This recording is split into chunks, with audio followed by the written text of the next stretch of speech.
जी, आज का सत्संग चर्चा विषय है कि 5D की जो दुनिया है, 5D का जो विश्व है, उसमें कैसा हम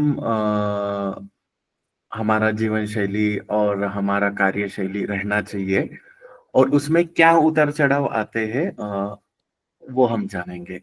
और उसको कैसे संभाला जाता है, कैसा टैकल किया जाता है, और ये सब मेरा प्रैक्टिकल अनुभव के साथ में जो प्रकृति हमेशा कराती है, अनुभव देती है, उसके हिसाब से अब देखेंगे कि कैसा जर्नी हो सकता है। तो सारांश में 5D की जीवन शैली, कार्यशैली के ऊपर डिस्कशन करेंगे। ठीक।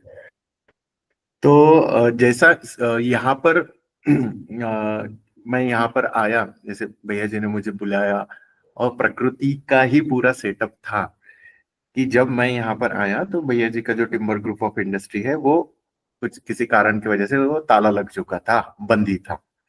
तो मैं जब यहाँ पर आया काठमांडू में, तो इनिशियल स्टेज से, मतलब जो ताला लगा पड़ा था और एक फैक्ट्री और दो शोरूम है, इनके जो डोर्स बनाते हैं हम कंपनी, तो उनका स्टार्टिंग फ्रॉम उस तो ताला खोलने से, रिक्रूटमेंट से, कंप्लीट प्रोसेस सेटअप तक के भैया के गाइडेंस में मैंने किया था। मैंने वो सब उनके गाइडेंस में किया, हमने स्टार्ट किया। और इवन दो 5D की दुनिया वाला पूरा कार्यशैली वैसे ही सेटअप किया। उन्होंने प्रोसेस बताया कि कैसा सेटअप होना चाहिए, कैसे हिसाब से चलना चाहिए। थर्ड डायमेंशन में काम नहीं करेंगे हम, फिफ्थ डायमेंशन में काम करेंगे। वो कार्यशैली बेंचमार्क हमको सेटअप करना है, उस हिसाब से ही हमने स्टार्ट किया था पूरा काम। तो लगभग 1.5-2 महीना हो गया, तो ये सब काम स्टार्ट हो गया, सब चल रहा था। बट हाँ, स्टार्ट हुआ। भैया जी ने भी कुछ प्लान बताया, प्रोसेस बताया, उसको फॉलो अप करके चल रहे थे।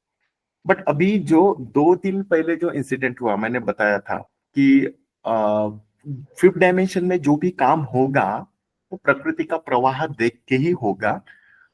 उसका इशारे बगैर अगर काम होगा तो वो थर्ड डायमेंशन का होगा। तो मैं वो चीज संभल नहीं पा रहा था।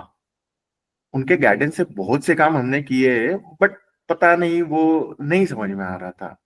तो इसीलिए संडे के दिन जब मैं फैक्ट्री गया, वो देखा कि नहीं समझ में आ रहा, तो भैया जी ने बोला कि पॉज ले लो, वैसे से काम होगा नहीं। और जब मैं पॉज लेके वो फैक्ट्री से निकला ना, तो वो काम, मतलब मेरी वजह से नहीं संभाल पा रहा था, उसकी वजह से काम इतना मेसअप हो गया था कि ताला लगने वाला था वापस से। मतलब ये हुआ कि राजेश आया, कंपनी पूरा चालू किया, रिक्रूटमेंट किया, प्रोसेस सेटअप किया, भैया जी के गाइडेंस पे पूरा चला, बट वापस मैंने ताला लगा दिया। तो यहाँ पे राजेश का हार गया, सीधी बात। मतलब जिस हिसाब से प्रकृति ने पूरा सेटअप मार के रखा था कि आ भैया सीख ले 5D का कार्यशैली कैसा रहता है, उस हिसाब से पूरा मैदान दे दिया था कि ऐसा काम चलेगा। और गाइडेंस के लिए भैया जी तो थे ही रात दिन साथ में। फिर भी मैं हार गया उधर। और हार गया मतलब वापस जीरो हो गया। और वो बात अलग है कि भैया जी ने जाके दूसरे दिन 1 घंटे में पूरा संभाल लिया, वो तो फिर ऊपर से देखते हैं ना, तो वो सब समेट लिया उन्होंने। बट मैं हार गया, मैं कर नहीं पाया। तो इसका, वो हार गया, ये है कि मेरे को यहाँ पे प्रकृति ने जिस काम के लिए भेजा था, वो काम ज्ञान लेना और हर एक चीज का ट्रेनिंग लेना, वो भी कर लिया। बट वहां पे मैं नहीं कर पाया। तो फिर उसका यही था, वो हमेशा बोलते कि हाँ, बिगाड़ने से भी कुछ बिगड़ने वाला नहीं, और जमाने से भी कुछ भी जमाने वाला, वो तो प्रकृति है, वो तो संभाल लेंगी। और वो तो कैलाश है ना, वहां पे भी ताला लग के, वो जो भी ताला पहले टाइम भी ताला लगा था, तो वो प्रकृति ने लगवाया था कि ये आएंगे 2 फंटर तो ये करेंगे, इस हिसाब से ताला लगा था। तो वापस मैंने वही सिचुएशन ला के रख दिया। और वो उसका रीजन फिर उन्होंने कुछ बोला नहीं, वो तो समेट लिया, क्योंकि कैलाश है, वो तो बंद नहीं होता, वो हो जाता है वो सब। भैया जी गए, टक टक टक मिला दिया, खत्म, वो चालू हो गया सब काम। बट फिर उन्होंने बोला कि राजेश देख, चालू किया था, वापस बंद हो गया। तो यहाँ पे तो ये इतना सब दे के भी तू तो हार गया ना इधर। तो मैं बोला हाँ। तो ये हारना मतलब तेरा क्या किधर कमी थी, खुद को एनालाइज करना है, खुद को जानना है कि कर क्या रहा था, हो क्या रहा था, दशा क्या थी। क्योंकि ये जो मुझे चीजें दी है ना प्रकृति ने, ये मुझे पूरा समझती प्रैक्टिकल करने के लिए, प्रैक्टिकल जीने के लिए, 5D की दुनिया बनाने के लिए दिया है। वो पैसों वैसों का नुकसान नुकसान तो वो तो कुछ मायने ही नहीं है इधर। तू खेल तू बना ऐसा वाला है। लेकिन उसमें भी अगर मैं नहीं कर पा रहा हूं तो वो मेरा कमी है, मुझ में कमी है। जैसे मैंने परसों के दिन ही बोला था कि ये मशीन रेडी नहीं है। प्रकृति तो रेडी है लेकिन ये मशीन रेडी नहीं है कि वो धान पाए, उस ज्ञान को पचा पाए, उस ऊर्जा को धान के वो आगे उससे एकाकार होके काम कर पाए, जो कि 5D का सूत्र है। मन बुद्धि से नहीं करना, मन बुद्धि औजार करके यूज करना, प्रकृति के इशारों के साथ काम करना, वो नहीं कर पाया। ठीक है। तो एज यूजुअल उन्होंने बोला नहीं जम रहा, पॉज ले ले। मैं आ गया था, संडे को मैंने बताया भी था सत्संग में कि ऐसा ऐसा हुआ, तो फिर मैं आ गया और गया था पशुपतिनाथ, उधर रोया। कल भी मैं बैठा था, कल दिन भर कुछ भी नहीं किया, बस अपना ध्यान वगैरह। आज भी वही काम किया, ध्यान वगैरह। तो ये होता है ना कि गया, फिर मैं खुद को एनालाइज कर रहा था। उन्होंने बोला कि हाँ ये सब ठीक है बट तू खुद को जान, क्योंकि ये आंसर भी मैंने उनको पूछा कि क्यों क्या, तो बोले सब सिखाया गया, सब बताया गया, तू जान, तू भीतर उतर, तू जान। हमारा ठीक है। तो 2 दिन से फिर मैं उसी के पीछे, मतलब 2 दिन से उसी के कंप्लीट उसी के पीछे पड़ा हुआ था। 3 दिन हो गए लगभग, एक फैक्ट्री का दिन भी पकड़ के, कि हुआ क्या था, मुझसे क्या मिस्टेक हुई, कम किधर पड़ रहा हो। तो उन्होंने मुझे बोला था कि ध्यान नहीं कर पा रहा, तो मैं 2 दिन से है ना लगातार ध्यान कर रहा हूँ। ठीक है। तो आज एक इंसिडेंट हुआ मेरे साथ में कि मैं कल रोना गाना तो चालू ही है, प्रकृति को भी पूछ रहा था। उन्होंने बोला, कल भी सत्संग में उन्होंने बोला कि कल या परसों के दिन में भी एक सत्संग में सुना था, वो अंजिला माता जी बोल रही थी कि आगे की यात्रा, तो बोले हाँ आगे की यात्रा भी तुम लोग जैसे समाधि तक आए ना, तो उसमें पीछे पीछे देख लेना कि तुम लोग समाधि के स्थल तक, मतलब ये स्टेज तक कैसे आए हो। तो उसमें वेस्टेज काम है वो छोड़ दिया तो जल्दी से जल्दी परम शून्य का दर्शन हो जाएगा। तो अभी तक क्या मेरे पीछे का जहां गया और जाना, और फिर उसके हिसाब से आगे की यात्रा होगी, और पीछे जो गलतियां की वो हटाना है और फिर आगे बढ़ना है। तो पीछे मैं देखा तो सत्संग तो पूरा उन्होंने पूरा बता दिया है कि कहाँ जाना, क्या करना, ये करना।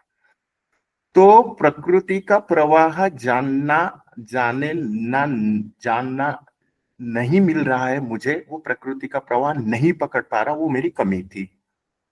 अब उसका सॉल्यूशन ये था कि भैया ध्यान कर, ध्यान में ही सब मिलेगा। प्रकृति का प्रवाह मिलेगा, उस ब्रह्म की भाषा मिलेगी, आगे की यात्रा मिलेगी, जो कुछ है वो ध्यान है। और ध्यान की भी टेक्निक तो चिल्ला चिल्ला कर बता दिया है, सरल वाली। लिटरली मैं कल, मतलब परसों के दिन से कल भी आज भी ध्यान कर रहा था। और ध्यान में फिर मैंने, और कल जब रोया ना, तब वो प्रकृति को पूछ रहा था कि बता ना, मुझे पकड़ में नहीं आ रहा कैसा करने का, और जबकि ये मैं पहले पकड़ पाके काम कर चुका हूँ, बट अभी नहीं कर पा रहा था। जिस दिन वो इंसिडेंट हुआ ना, तो मैं फैक्ट्री से वापस आया, तब लिटरली मेरी वो दशा नहीं थी। मैं भैया जी से बात करके, फोन पे ये बात करके उनको बोला, भैया जी मैं 5D छोड़ो, 3D छोड़ो, मैं पूरा पाताल में जा चुका हूँ, मेरी ये मनोदशा हो चुकी है, मेरे को समझ में नहीं आ रहा। तभी भैया ने बोला तू रुक मत, निकल वहां से, क्योंकि कुछ मिलेगा ही नहीं ना। और फिर मैं रुक के भी वहां पे खुद को संभाल के भी लाऊंगा तो 3D तक के, लेकिन वो नहीं था। तो उन्होंने देखा, वो बोला कि निकल जा तू। मैं आ गया था घर पे फिर। तब फिर मैं जब आया ना, तो वो मुझे कमी दिखाई। कमी क्या दिखाई दी कि प्रकृति से एकाकार नहीं हो पा रहा हूँ, और फाइव प्रकृति से एकाकार होके 5D का इशारे से वो काम नहीं कर पा रहा हूँ। तो उसका सोल्यूशन क्या था, ध्यान में जाओ, ध्यान में बैठोगे तो उसका इशारा समझोगे। तो मैं बोला ठीक है। भैया जी ने बोला ध्यान कर, क्योंकि भैया जी को उस दिन भी मैं वही पशुपति जाके भी मैं ध्यान ही कर रहा था। फिर भैया जी को बोला कि कैसे करूँ, वो बोले ध्यान ही कर तू, ठीक है। 2 दिन से कंटिन्यू ध्यान में बैठा। आज का एक इंसिडेंट ये होता है, क्योंकि भैया जी ने बोला था, सत्संग में ऑलरेडी बोल चुके हैं कि जब हम गहराई में उतरते हैं ना, तो प्रकृति का भाव क्या है और मन बुद्धि से क्या विचार उठ रहे हैं, उसमें हम डिफरेंस कर पाते हैं, जान पाते हैं। तो उसके लिए तो मुझे शांत होना पड़ेगा, मुझे इन द सेंस हम सबको, हाँ मेरा एग्जांपल मैं बोल रहा हूँ, मुझे शांत होना पड़ेगा ना। तभी तो जो भाव उठेंगे, तो ये ब्रह्म का है, स्रोत का है, या फिर मन बुद्धि का है, ये मैं जान पाऊंगा। तो कल भी मैं वही रोना दाना और प्रकृति से पूछ रहा हूँ, बाबा जी से पूछ रहा हूँ, भोले बाबा से, उस इन्फिनिटी से, टिम्बर गीता से प्रार्थना कर रहा हूँ, बताओ मैं जान क्यों नहीं पा रहा, स्टेबल क्यों नहीं हुआ। तो वही ध्यान ध्यान। आज सुबह की बात है, सुबह उठा, स्नान वगैरह करके ध्यान वगैरह किया, लगभग 10 बजे की बात है। मेरे भीतर से ना कुछ शब्द आ रहे थे। वो शब्द ये थे कि आसाराम जी बापू है ना, मेरे गुरु है। तो मैंने दीक्षा ली है उनसे। तो उनका इसमें ना एक आसारामन पाठ करके है, ठीक है। तो वो आसारामन पाठ के कुछ पंक्तियां है। वो पंक्तियां भीतर से आ रही थी। वो पंक्तियां ये थी: आसोज सुद 2 दिवस संवंत 2021 मध्यान्ह 2:30 बजे मिला ईस से ईस। देह सभी मिथ्या हुई जगत हुआ निस्सार। हुआ आत्मा से तभी अपना साक्षात्कार। तो ये पंक्तियां भीतर से आ रही थी। तो मैं बोला ये तो आत्म साक्षात्कार वाली पंक्तियां है। तो मैं बोला शायद आज बापू जी का आत्म साक्षात्कार दिन होगा। मैं गूगल पे डाला। मैं अभी आश्रम का वो फॉलो नहीं करता, तो मुझे पता नहीं था। मैंने गूगल पे डाला तो देखा कि आज बापू जी का आत्म साक्षात्कार दिन है, इसलिए आया। वो पंक्तियां भीतर से आई, भीतर से आई। और फिर मैंने डाला, देखा तो चेक किया, उनके साइट पे भी वो आत्म साक्षात्कार दिन है, तो प्रोग्राम वगैरह रहते, तो वो सब दिखा। फिर मैं, हमारे घर के लोग भी आश्रम वगैरह जाते, तो सिस्टर को मैंने कॉल करके पूछा, अरे आज बापू जी का साक्षात्कार दिन है क्या? तो बोले मुझे तो पता नहीं, पापा से पूछती, वो डिस्कशन चल रहा था। तो बोले हाँ हाँ, आज साक्षात्कार दिन है बोल रहे पापा जी। अच्छा, मैं बोला ठीक है। तो वो मेरे को, मेरी सिस्टर बोल रही थी, फिर क्या आज बापू जी का कुछ पाठ वाठ करेगा? मैं उनसे बात कर रहा था ना, सन्न करके एनर्जी आ गई। बोला पाठ करने की जरूरत नहीं, देखो उनकी बात किया और मुझे वो महसूस हुआ, शब्द आ गए, ऊर्जा भी आ गई, खत्म। फिर और मैं शांत हो गया और ध्यान दिया। तो फिर मुझे ये रियलाइज हुआ कि जब प्रकृति से एकाकार होते ना, जो भीतर से भाव आता है ना, तो वो ब्रह्म से आता है ना, तो उसमें मिसावट नहीं रहती, वो भीतर से आता है। तो ये जो भाव आया था ना, जो शब्द उमड़े थे ना, ये भीतर से था, ये ब्रह्म वाला था। वो ये भाव है, ये प्रकृति का है। मैंने कुछ नहीं किया, मैं शांत बैठा था तो आया। और बाद में फिर अपना ध्यान वगैरह करके शांत होके ये फिर ऐसा हो गया। वही चीज अगर मैं दूसरा कुछ करने जाता, तो मतलब दूसरा कुछ विचार करके अगर ये हाँ ऐसा कुछ है होता, तो वो अलग होता। तो मैं जो 2 दिन से प्रकृति को पूछ रहा था ना कि क्या है, कैसा मिलेगा, भाव कैसा आएगा, बता, इशारा कैसा मिलता है, तो ये इस प्रकार से होता है। मैं तो सडनली अंदर से आया ना। तो इस प्रकार पहले भी हुआ है, वो भीतर से आता है। तो इसमें मन बुद्धि कुछ नहीं है, मिसावट कुछ नहीं है, वो भीतर से आया ये भाव। जैसे टिम्बर गीता भी उतरी थी, तो मेरा तो कुछ नहीं था ना, मन बुद्धि नहीं था, भीतर से शब्द उमड़े, मैंने लिख लिया। तो ये था उसका, वो ब्रह्म से जुड़ने के बाद कनेक्ट होने वाला प्रकृति का इशारा। तो इसके पहले भी मेरा ऐसा कुछ भाव आ चुका है, प्रकृति का इशारा मिलके मैंने काम किया है, बट उस दिन नहीं कर पा रहा था। फिर और क्या भाव हुआ ना, और इस सिचुएशन को, दशा को मैंने जब जाना, मैंने बस पाया, तब मुझे ये पता चला कि मैं वो काम क्यों नहीं कर पा रहा था फैक्ट्री में, और अभी मेरे क्यों शांत, मतलब क्यों मेरे को ये सब भाव उठ रहे और कर पा रहा हूं। इसमें था डिफरेंस कि मेरी दशा क्या है। उस समय जब मैं फैक्ट्री में बात कर रहा था भैया जी से, तब मेरी दशा थी ही नहीं, मैं फिफ्थ डायमेंशन में बैठा ही नहीं था, तो मुझे भाव ही कैसा आएगा प्रकृति के एकाकार वाला। मेरा तो आएगा मन बुद्धि वाला कि भैया जी ये सब मेसअप हो गया, ये नहीं हो रहा है, वो नहीं हो रहा है, ये गया, उड़ गया, खत्म। और मैं यहाँ पे जब 2 दिन से ध्यान ही कर रहा हूँ, तो मेरी दशा ये बनी हुई है कि मैं शांत हो गया, मैं मौन हो गया, मैं आनंद में हूँ, उमंग में हूँ, भीतर से आनंद है, कंप्लीटली फिफ्थ डायमेंशन में है। हाँ, रोता भी हूँ, उसकी याद में रोता हूँ, हाँ बता मेरे को क्या चल रहा है, और फिर रो के भी आनंद में आ जाता हूँ फिफ्थ डायमेंशन में। तो ये सब इंसिडेंट से मुझे ये पता चला, अगर मैं फिफ्थ डायमेंशन में बैठ गया तो ऑटोमेटिकली प्रकृति का इशारा भी मिल जाता है वो, और मैं जान भी पाऊंगा। इसीलिए कुछ भी, कितनी भी समस्या आए तो भैया जी बोल देते हैं अरे शांत हो जा, शांत हो जा। तो ये वाला शांत वाला एकदम प्रैक्टिकल एग्जांपल ना आज हो गया कि ये सब मेसअप था, उस दिन मेसअप था बट शांत नहीं हो पाया, तो बोले उड़ जा, उड़ गया। आज एकदम जब शांत हुआ, ये भी एनालाइज कर पाया कि ब्रह्म वाला सोर्स से कैसा आता है और मन बुद्धि वाला विचार कैसा आता है। और ब्रह्म वाला कब आएगा, जब मैं 5D में बैठ के उमंग के साथ, आनंद के साथ जब रहूंगा तब। और 3D में बैठ के जो परेशानी वाला, हो नहीं रहा काम, ऑर्डर नहीं आ रहा, ये नहीं हो रहा है, वो नहीं हो रहा, बाबा जी नहीं आएगा। तो ये इस प्रकार से डिफरेंस भी समझ में आ गया, मेरा गलती क्या था वो भी पकड़ में आ गया, और एकाकार किस दशा में मैं एकाकार हो पाऊंगा और किस दशा में मुझे इशारा मिलेगा वो भी समझ में आ गया। कुछ नहीं था, मैं शांत था तभी समझा। और ये सब है ना, प्रकृति ने ये प्रैक्टिकल एग्जांपल वो, हाँ ठीक है साक्षात्कार दिन था, बापूजी की याद भी हो गई और आ गया, लेकिन ये इशारा भी दे दिया कि हाँ यार इसके पहले तो मैं कर चुका हूँ, ये ऐसे ही आता है, ऐसे ही इशारा मिलता है, ये भी मुझे समझा दिया। तो ये था मतलब, वो उधर मैं हार गया था, बट है ना वो टिम्बर गीता की कृपा है, और भैया जी के साथ में रहता हूँ ना, वो गाइड करते हैं ना, वो प्रैक्टिकल गाइड है, ऐसा नहीं ये करेगा वो मिलेगा, इमीडिएट इफेक्ट, इमीडिएट। चलो 2 दिन में एग्जाम्पल के साथ उस दशा में लाके अभी आपको बता भी रहा हूँ, प्रैक्टिकल अनुभव ये होता है 5D वाला, और भैया जी का गाइडेंस, ये जबरदस्त वाला, ये मेरा खुद का अनुभव।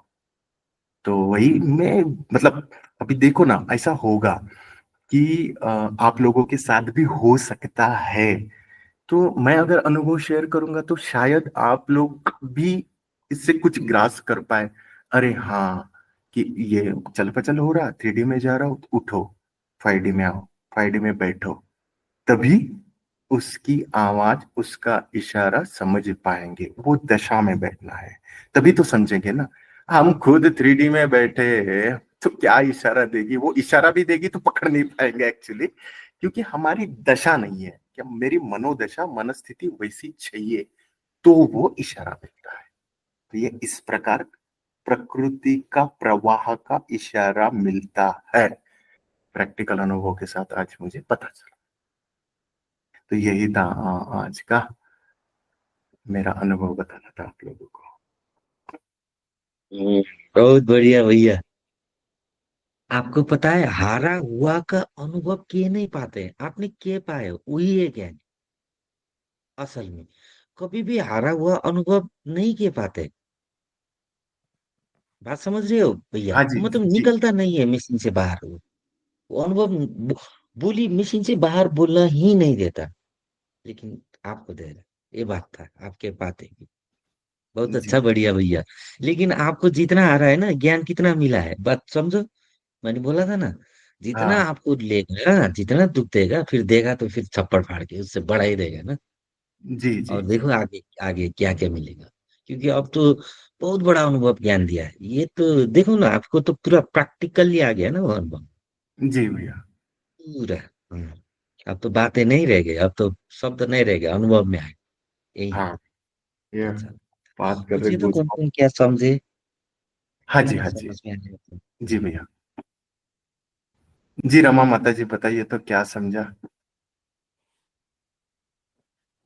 प्रणाम सबको। मेरी समझ में ये आया है कि हम 5D में अब हम जैसे हैं ना, तो उसमें हमारी जीवन शैली और कार्य शैली प्रकृति के अनुसार चलती है। मतलब प्रकृति जैसा चाहती है हमें उसी हिसाब से तैयार रहना पड़ता है, उसकी दशा को समझना पड़ता है, तब हमें 5D का ज्ञान प्राप्त होता है और उसकी मनोदशा के हिसाब से हमें कार्य करना पड़ता है, अपनी जीवन शैली बनानी पड़ती है। 3D में तो हम मनोभाव काम नहीं करता, वहाँ सिर्फ हमारी मन और बुद्धि ही काम करती है। लेकिन 5D में हमें भ्रम वाला भाव आता है, मतलब हमें भ्रम से जो ज्ञान प्राप्त होता है वो भाव हमारे साथ रहता है। तो हमें 5D के मनोदशा के अनुसार ही प्रकृति से मिलके, प्रकृति से एकाकार होके उसके इशारे को समझकर कार्य करना पड़ता है, जो भी वो इशारा करती है। 3D में रह के हम अपने मनोभाव को नहीं प्रकट कर सकते, क्योंकि वहां तो मन बुद्धि चलती है। लेकिन जब हम 5D में रह के कार्य करते हैं, अपनी जीवन शैली को बनाते हैं, तो उसे हमें अपनी प्रकृति के भाव के अनुसार अपनी मनोदशा को पहचानना पड़ता है, तब हम आगे बढ़ सकते हैं। ये मेरी समझ में आया है। जी जी। और वो इशारे को पकड़ने के लिए भी हमारी हमें दशा तो 5D में हाँ, बैठ के ही रहना चाहिए। जी माता जी। वैसी ही दशा होनी चाहिए हमारी मनोदशा भी, कि जो जी हम प्रकृति के भाव को पकड़ सकें, जान सकें कि प्रकृति हमसे क्या करवाना चाहती है, क्या चाहती है। जी जी। शुभांगी दीदी बोलोगे आप? हाँ भैया जी प्रणाम। अ, हाँ मुझे इसमें ये समझ में आ रहा है कि अगर हम थर्ड डायमेंशन में बैठेंगे तो मन बुद्धि से विचार आएंगे और उसी में उलझ जाएंगे और हम मन बुद्धि यूज करके ही हमारे कार्य भी करेंगे। हमें तो लगेगा कि नहीं मैं तो खुश हूँ, अंदर से आनंद आ रहा है, तो मैं तो फिफ्थ डायमेंशन में हूँ। लेकिन जो हमारे थॉट्स है वो हमें यहाँ पर समझ में ही नहीं आते कि अरे मुझे लगता है कि मैं तो ये फिफ्थ डायमेंशन से कर रहा हूँ, फिफ्थ डायमेंशन से कर रहा हूँ, लेकिन वैसा नहीं है। तो ये बात हमें कब समझ में आएगी? जब हम शांत होंगे, जब हम पॉज लेंगे, जब हम ध्यान करेंगे। जब भी हम ध्यान करेंगे तो हमें ध्यान में तब हमें वो चीज सारी चीजें पकड़ में आएगी कि कि यहाँ पर कौन से थॉट्स हमारे मन बुद्धि से आ रहे हैं, कौन से थॉट्स हमें प्रकृति का इशारा है, भाव से आ रहे हैं। तो इन सब का सॉल्यूशन एक ही है, ध्यान। और उसकी कमी हाँ, है मुझ में। हाँ ध्यान ये बहुत जरूरी है। हाँ बट मैं नहीं कर रही हूँ। मुझे आज भैया का ये एक्सपीरियंस सुन के मुझे बस यही हो रहा है, चाहे कुछ भी हो जाए, एक टाइम मैं खाना नहीं खाऊं तो चलेगा, लेकिन ध्यान तो मुझे करना ही पड़ेगा। तो क्योंकि सबका सॉल्यूशन भोले बाबा ऑलरेडी बता रहे हैं कि ध्यान करो, बट समझ में नहीं आ रहा था। लेकिन आज जब राजेश भैया का खुद का अनुभव मैं जब सुन रही हूँ तब हो रहा है कि अरे यार सब कुछ तो हो सकता है ना। फिर क्या बोल क्या रहे, सिर्फ ध्यान करने के लिए बोल रहे हैं ना, वो तो मेरे खुद के लिए ही है ना। वो तो खुद के, वो अपने लिए तो नहीं बोल रहे हैं। फिर भी मैं नहीं ये कर रही हूँ, तो मतलब मैं ही सबसे बड़ी मूर्ख हूँ। तो अब मैं आज से मतलब ध्यान तो जरूर करने वाली हूँ। और उसी से मुझे प्रकृति का इशारा समझ में आएगा और उसी इशारे को मैं पकड़कर आगे चलूंगी, ना कि ये मन बुद्धि वाला, ना कि ये हवा में उड़ने वाला जस्ट चल रहा है चल रहा है। ऐसे कब तक चलेगा ना, वो नहीं चलेगा। चाहे कुछ भी हो जाए, हमें प्रकृति के साथ एकाकार होकर ही कार्य करने हैं हमारे सारे। तो ये समझ में आया मुझे। प्रणाम सभी को।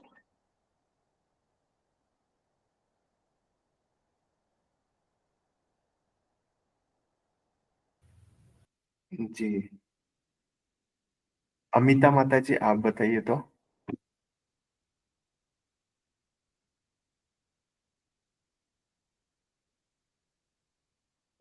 प्रणाम भैया, हम थोड़ा देर में ज्वाइन किए थे, हमको कुछ समझ में नहीं आया। प्रणाम।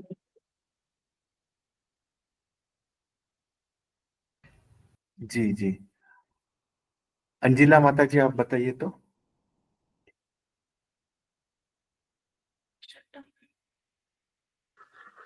जी भैया जी, बहुत बहुत प्रणाम सभी को हृदय की गहराइयों से।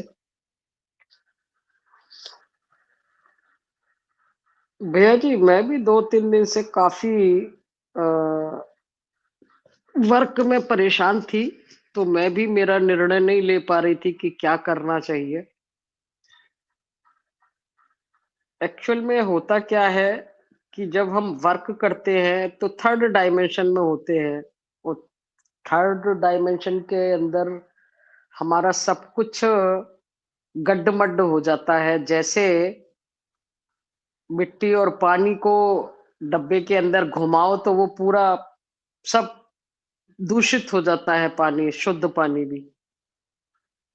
तो जैसा कि अभी शुभांगी दीदी ने कहा, आपने भी कहा कि जब हम आधा घंटा, 1 घंटा जब ध्यान में बैठते हैं, तो जो हमारा मन, बुद्धि उछल-पुछल कर रहा था, उथल-पुथल कर रहा था, दूषित हो गया था, वो ठहर जाता है। और उसके ठहरने से क्या होता है कि हम अपने स्रोत से जुड़ जाते हैं, और फिर हमारे को क्या डिसीजन कैसे लेना है, वो थोड़ा-थोड़ा एकदम दिखने लग जाता है कि अच्छा, जिसको हम अपने आप को हारा हुआ समझ रहे थे कि भई क्या करूँ, कैसे करूँ, क्या किस तरीके से ये सॉल्यूशन हमारी पकड़ में आए या करें, तो फिर वो वहाँ धीमे-धीमे करके वो शुद्धता, प्योरिटी और वो प्योर सॉल्यूशन हमारे को दिखाई देने लग जाता है। तो ध्यान तो हमारे अपने मन की उथल-पुथल की प्योरिटी ही तो है। और वो प्योरिटी हमें स्रोत से जुड़ा देती है, और वही स्रोत से जुड़ने का मतलब है कि हम अपने अंदर में, अपनी प्रकृति में, अपनी जो अपरा प्रकृति है, जैसे कि जहाँ से हमें डिसीजन या सॉल्यूशन मिलेगा, वही हमारा समस्या का समाधान है। मेरी तो ये समझ में आया। मैं भी 3-4 दिन से बहुत उलझी हुई थी काम में, फिर मैंने भी छोड़ दिया, पॉज़ लिया, कल परसों 2-3 दिन मैं भी बहुत परेशान थी। फिर अभी भी मेरा भी टारगेट अभी सॉल्व हुआ नहीं है, पर मैं अभी भी उसको थोड़ा-सा ठहरी हुई हूँ मैं भी कि भई कैसे क्या करना है। आपका बिल्कुल ये सही है कि ध्यान बहुत ज़रूरी है। जय सच्चिदानंद।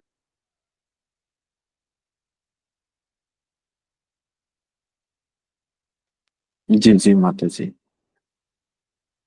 वही है, सब कुछ सॉल्यूशन, वो पूरा पूरा जो कुछ है ना वो उधर से ही आएगा।